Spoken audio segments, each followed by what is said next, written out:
To the Middle East now. Israel has ordered thousands of Palestinian residents of Khan Yunis in the south of Gaza to move to designated humanitarian zones.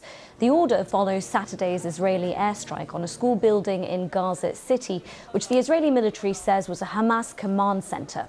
More than 70 people died. That's according to the director of a hospital. The US Vice President and Democratic presidential candidate KLA Harris has added her voice to international reaction and condemnation of the loss of civilian life. You know, yet again, there are far too many civilians who've been killed. I mean, Israel has a right to go after the terrorists that are Hamas. But as I have said many, many times, they also have, I believe, an important responsibility to avoid civilian casualties. I'm now joined by David Mencer. He's the spokesperson for the Office of the Israeli Prime Minister. Mr. Mencer, thank you so much for your time. The backdrop to all of this is, of course, the brutal attacks on the 7th of October, what's happened to the hostages. Israel, in its effort to make sure none of that happens again, struck a school building where displaced Palestinians were sheltering. We heard the reaction there from Kamala Harris. The UK's Foreign Secretary has said he's appalled by the attack, and the EU policy chief has said there's no justification for these massacres. What's your response to your allies?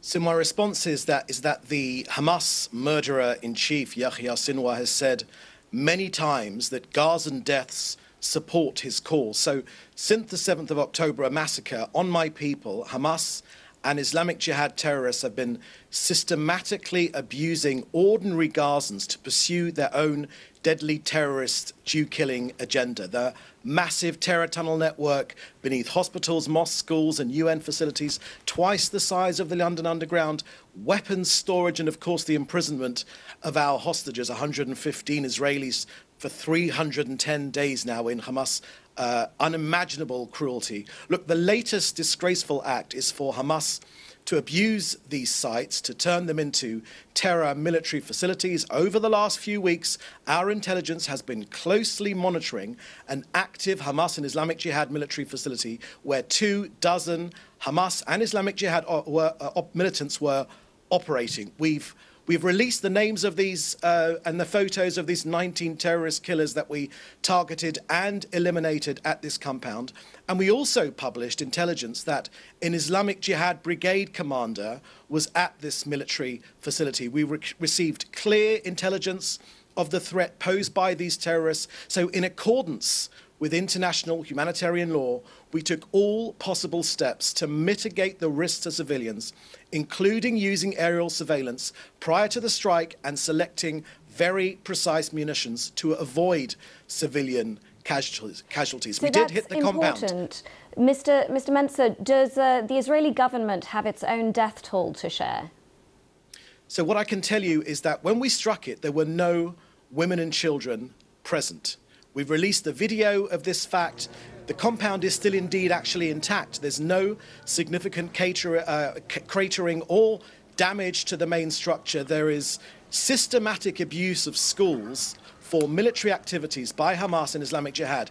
It puts Gazans in danger as well as Israeli civilians. Now, with Hamas routinely overinflating the casualty figures, Hamas routinely count terrorists as civilians, and Hamas can routinely rely on Western media to unfortunately repeat their claims without question. It is Hamas's government information office in Gaza. Go ahead, sorry. I understand. That's why I'd like to be clear in terms of what the Israeli government can tell us.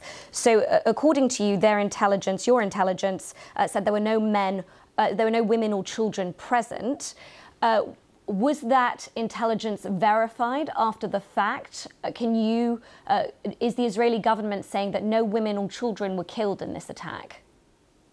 So we're currently making our own assessment. We're a democracy. We pride ourselves on getting the facts correct rather than shooting from the hip, which is what Hamas have done. They've produced unverified casualty accounts shared around the world without any question, no distinguishing between terrorist fighters and non-combatants, no match to reality. So We will always defend ourselves. We will always get civilians out of harm's way. That is the way which operated in this war. But it's Hamas which continues this war. It could end this afternoon if they released our hostages and lay down their arms. Well, Kamala Harris has said that Israel has a right to go after Hamas, but it also has an important responsibility to avoid civilian casualties, that far too many have been killed, in her words. Now, you talked about this being a precise strike based on careful intelligence. If more than 1,000 people are housed in a building, militarily, can a precise strike avoid serious casualties? What I'm telling you is that Hamas routinely lie about casualty figures. That was seen at the very start of this war with the Al-Ali hospital, where the BBC was forced to climb down about saying that there were hundreds of people killed when in fact there wasn't. There have been many of these cases where the worldwide media is routinely taking Hamas's word for it. You must stop doing that. It is irresponsible journalism. It does no good to ordinary Gazans, because we need to clear Hamas from Gaza to give Gazans a proper chance to rebuild their lives and have a better future for their own children as well as ours. We'll always get civilians out of harm's way. That is always our priority. Very often we've put off operations when there is any danger to civilian casualties. Hamas are liars. They are genocidal, murderous liars. Well, so we have to take out these terrorists. Giving you a chance to respond to some of what they're saying and what witnesses on the scene have also said. We've seen these pictures of people looking for their loved ones amidst the rubble and the ruins. Witnesses have said the building also served as a mosque and that the strike hit during dawn prayers. If that were the case, would the attack be justified in your view?